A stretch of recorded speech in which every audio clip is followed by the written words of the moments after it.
हम वो करवाएंगे जो पूर्वांचल के इतिहास में आज तक नहीं हुआ। तो मिर्ज़ापुर का जो सीज़न 1 था वो आया था 2018 में। सीक्रेट गेम्स उसी के टाइम में आया हुआ था और इस टाइप का जो सीरीज़ है जिसमें कि गोर, वायलेंस, न्यूडिटी को बहुत ज़्यादा दिखाया जा रहा था उस टाइम में, और इस टाइप का सीरीज़ फटा था एकदम। मुझे याद है कि मिर्ज़ापुर आया था और रात भर में बिंज वॉच हो गया था और अगले दिन से मीम पे मीम बन रहा था इस पे। बट उसमें एक बहुत इंपॉर्टेंट फैक्टर था ना, रिलेटिबिलिटी वाला, जिसमें कि एक अंडरडॉग का ही स्टोरी अल्टीमेटली हम लोग देख रहे थे और हम लोग रूट कर रहे थे उसके स्टोरी के साथ, जिसमें कि गुड्डू भैया और बबलू का जो कैरेक्टर है उसके साथ हम लोग रूट कर रहे थे और हम लोग उनके जर्नी के थ्रू पूरा मिर्ज़ापुर में घुसे थे। कट टू सीजन 2 जब आता है 2020 का, तो उसमें क्या होता है कि ये वर्ल्ड को एक्सपेंड किया जाता है, जो कि होना भी चाहिए था, और उसमें बहुत सारे नए नए कैरेक्टर्स को ऐड किया जाता है। बट सीजन 2 में आप लोगों को पता है कि बहुत बड़ा ट्विस्ट आया था, जिसमें बहुत ही बड़ा प्रोमिनेंट कैरेक्टर जो था मुन्ना का, वो हटा दिया जाता है। तो इसके बाद जो सीज़न 3 में ना, जिन कैरेक्टर के साथ हम जुड़े थे ना भाई, वो या तो उनका स्क्रीन टाइम बहुत कम कर दिया गया है या फिर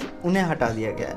तो इसके वजह से क्या हुआ है कि अब जो स्टोरी बिल्ड हो रही है या स्टोरी का जो मेन सूत्रधार बन के आ रहे हैं ना, वही गुड्डू भैया, अपनी गोलू, शरद का रोल प्ले किए हैं जो Anjum Sharma. He is a brilliant actor और इसमें काफ़ी तगड़ा परफॉर्मेंस दिया है।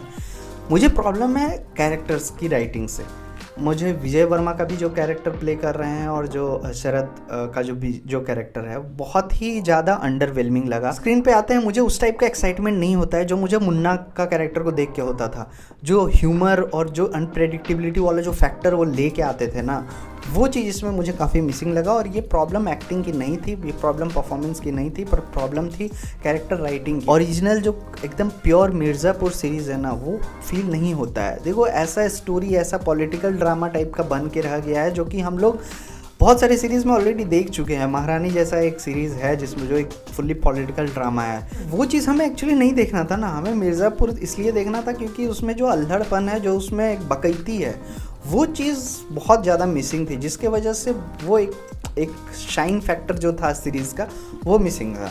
तो इसलिए ये every other web series type का बन के रह जाती है। पहला जो 2 एपिसोड में देखना स्टार्ट किया था तो उस टाइम काफ़ी एक अच्छा पेस पकड़ती है, फिर धीरे धीरे देख रहा हूँ कि बस पूरा सीरीज़ का बहुत मेजर चंक बस स्ट्रैटेजी बिल्डिंग में है, जो कि मिर्ज़ापुर इसके लिए नहीं जाना जाता है। मीटिंग किए जा रहे हैं कैरेक्टर्स। उसमें भी जो कैरेक्टर्स की ऑथेंटिसिटी है ना, जैसे बोलने का लहजा हुआ, ये सब पे भी बहुत ही सरफेस लेवल रखा गया है। मुझे तो ऐसा लगा भाई, मतलब अगर लखनऊ से कोई बंदा है तो वो इतना नवाबी स्टाइल में उर्दू बोल रहे हैं, वो चीज़ नहीं जा रहा है उस सेट के साथ, उस सिचुएशन के साथ नहीं जा रहा है। हर बात पे बैठकी बुला लेना, इसमें ऐसे सीन्स है जिसमें कि टेंशन बिल्ड हो सकता था बहुत हाई लेवल का, बट वो नहीं उतना उस लेवल का हो पाता है जिस लेवल का होना चाहिए था। हैविंग सेड दैट, इसमें बहुत सारे ऐसे ट्विस्ट्स हैं ना, ऐसे अनप्रेडिक्टेबल मोमेंट्स हैं जो आप गेस नहीं कर पाओगे।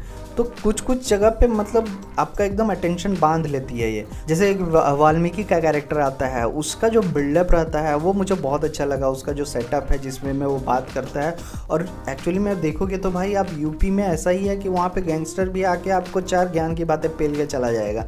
बट स्टिल अगर आप देखोगे क्रेडिट्स में भी राइटर्स जो हैं शायद से चेंज हुए हैं इस सीजन में, और उसका असर बहुत ज़्यादा दिखेगा इस सीरीज़ में। इसके अलावा जो कैरेक्टर डेवलपमेंट्स भी हैं वो एक टाइम के बाद प्रेडिक्टेबल हो जाते हैं, और ये घूम फिर के मतलब अब एंड हुआ तो ऐसा लगेगा कि यार पूरा सीज़न का पॉइंट क्या था।